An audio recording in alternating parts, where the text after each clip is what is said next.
È Chiogiotta la Miss che a Villa Bonin Vicenza si è aggiudicata la 13ª selezione di Miss Reginetta d'Italia per il Veneto, il concorso nazionale più ambito dalle ragazze, patrocinato per il Veneto dai talent scout Luciano e Alessio Leis.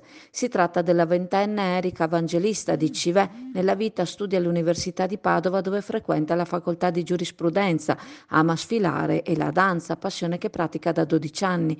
Con la vittoria di sabato sera si aggiudica un posto per la finale regionale.